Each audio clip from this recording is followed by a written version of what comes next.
Hey y'all, thought I would hop on tonight and let's talk about meal prepping. Y'all, a lot of times people ask me about it because I do a lot of meal prepping and they're like, well, how do you do it? How do you get started?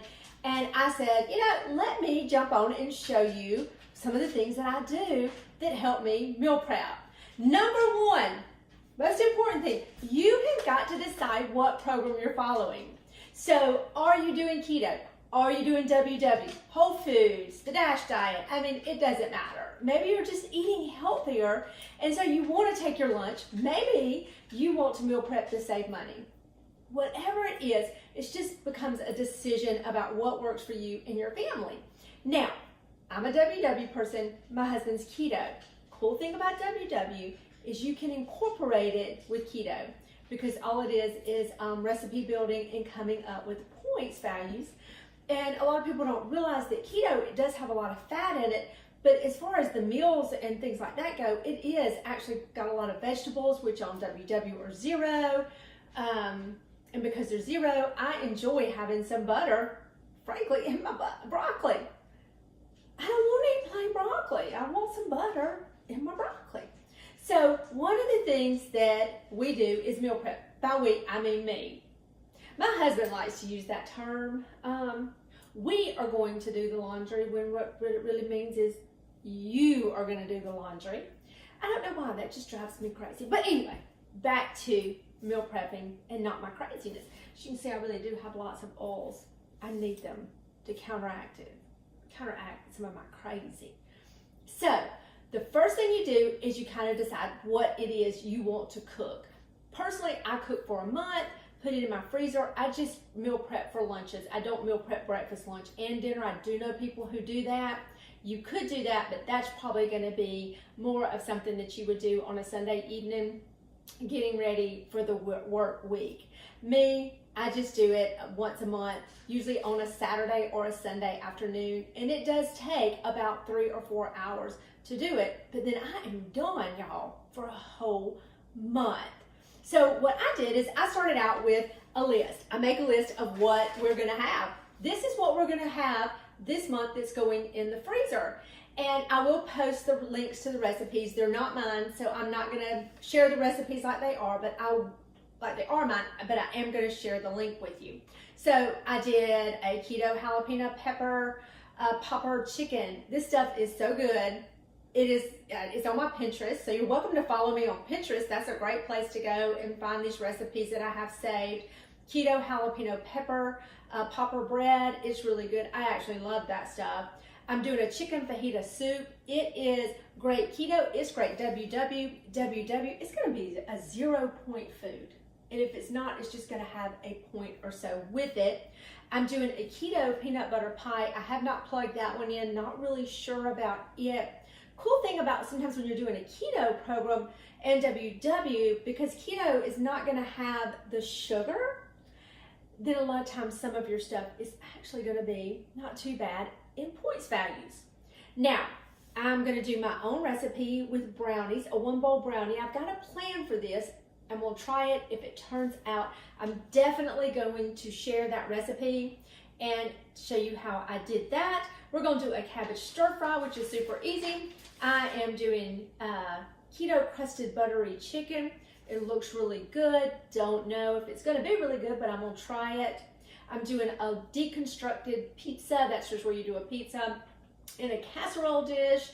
I'm also doing a fathead pizza, which we'll probably have on, maybe Friday or Saturday night. I'll probably go ahead and make my fathead crust and have that ready to go so that it makes it really easy. I'm also doing cabbage rolls, a stuffed cabbage roll with the leftover cabbage. I'm going to do a cabbage stir fry. So that might sound really overwhelming. I literally put this list together in about, 5 or 10 minutes one morning before I went to work. Now I did go through, and this is where it got a little bit more time consuming, and wrote down just the main ingredient to see what I had in my kitchen, what I did have in my pantry. Did I need to buy something? Did I need to order something offline because it was going to be an odd product? Nothing is worse than to start a meal prep, have all your stuff ready, only to find out you don't have one of the important ingredients. So that right there to me is probably key. I think so often we focus on the cooking side of it, where really a lot of the things that are going to make you successful in meal prepping is the planning part. Because now, if you fail to plan, you plan to fail. Just thought I'd throw that in there. Just love that little saying. So I've started with my list, and so that is what I have done. So then, really what I do is I get the things that I need. I get out some of my ingredient that does not have to be cold. I get out all my dry ingredients, and I look at the recipe, and then I think about it, and I start. So what do you need to get started? That's probably the key. So for me, one of the most important tools I have, I kid you not, is this KitchenAid mixer. Y'all, I raised 4 children without a KitchenAid mixer, and I'm not real sure how I did that. I thought about buying them, and they're expensive, and I just wouldn't do it. Well, a few years ago, my son Ben and his wife Tiffany gave me this for Christmas, and I thought, well, I'm gonna probably use it some, maybe during the holidays. I use this thing all the time, and I use it with so many recipes that I just never would have thought how handy this thing would come in, into play for me.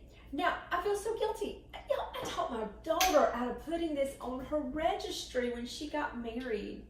I probably should buy her one day just for talking her out of it, because she is actually a wonderful cook, but not just a cook, she is a fabulous baker. So she would really love a KitchenAid mixer. Not to mention, she moved recently and can't find her hand mixer, so she keeps borrowing mine, which is fine because right now she brought it back.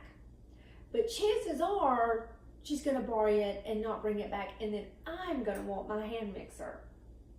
Oh no, do y'all have children who do that? They just kind of come and they pillage your house and they take things, and then the next thing you know, they do things like take your alarm clock, and you go to get ready for bed and you're like, where's my alarm clock? And I don't know, one of your kids has it.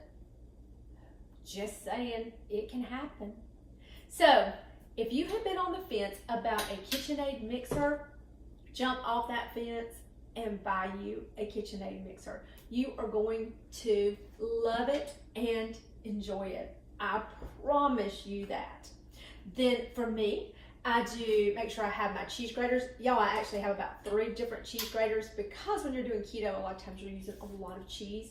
I do not buy pre-shredded cheese. It's got some things in it that I just don't want to put in my recipes. It is absolutely okay if you want to buy the pre-shredded cheese.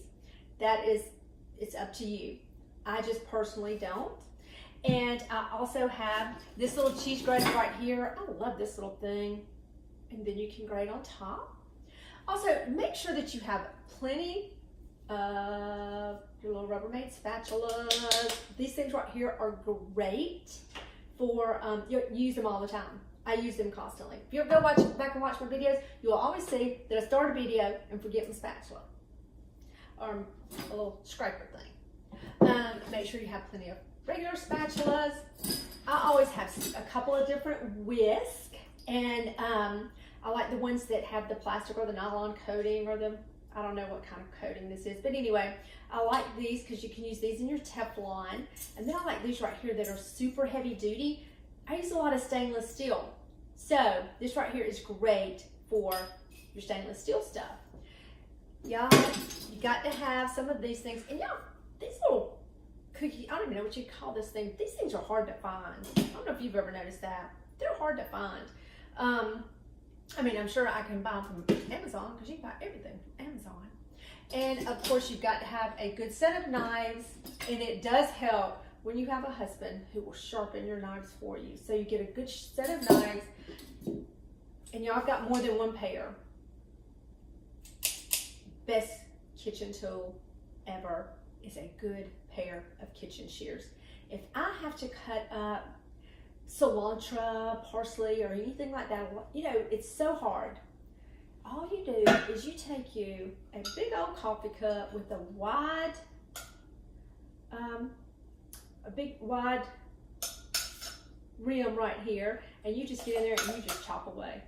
And man, that's the way to do like cilantro and stuff like that. So, measuring spoons, measure lots of them. Buy a big old set of them because you can use them, throw them away, and then you're not throw them in the sink, and then you're not having to wash and use, and they're cheap, they're not expensive.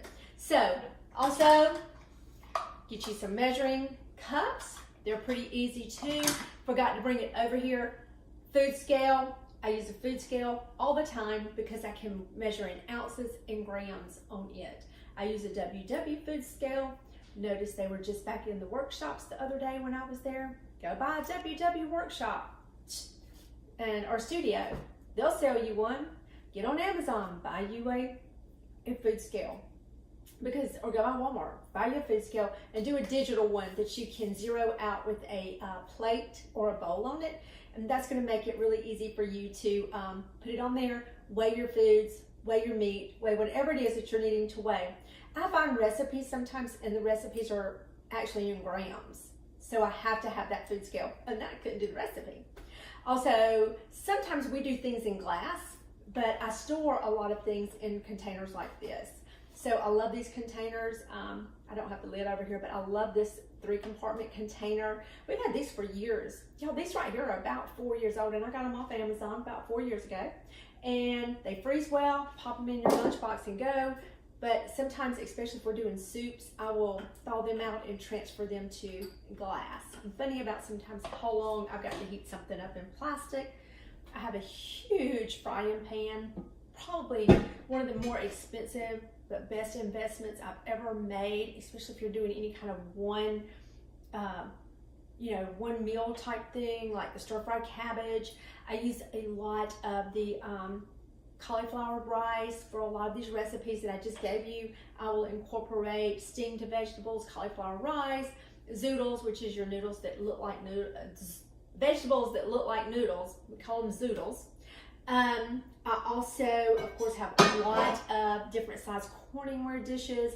These right here come in handy. I have about 4 that I use. That way I'm not constantly having to take stuff out. It has the opportunity to cool down before I put it in my freezer.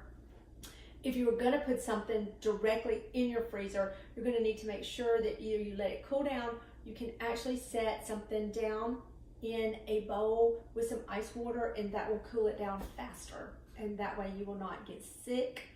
I also have these silicone molds. I love these things because these are so important if you have a problem with portion control, like I do.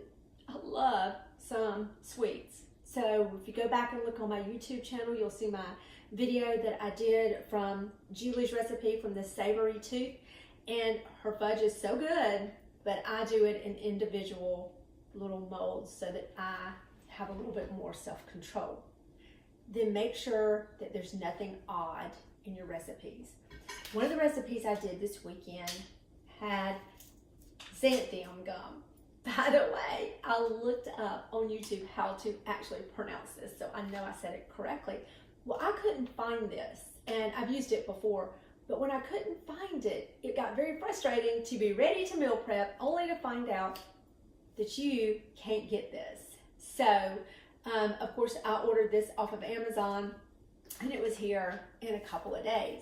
So, if you've got an oddball type product, make sure that you're looking to make sure that you can purchase it at the grocery store, and if not, that you have time to order it. So, that's Meal Prepping 101. I plan on maybe doing a few more on the meal prepping, maybe even, kind of showing you what I do to make it even faster and more successful. So thank you so much for watching. Please subscribe. Feel free to share my video. If you like it, give it a thumbs up. If you don't like it, you can give it a thumbs down. You don't hurt my feelings. Promise you. It's really hard to hurt people's feelings after they get about, I don't know, a certain age. If you're watching this on Facebook, please feel free to share it with your friends, like it, and subscribe to my page also, or follow my page. I would appreciate it. And of course, follow me on Pinterest. I would like to follow you on Pinterest. I love Pinterest. It's a little bit of an addiction. So y'all have a happy Monday evening and get to doing some meal prepping or planning to do meal prepping. It will lead to success in your diet or your nutritional program. Bye, y'all.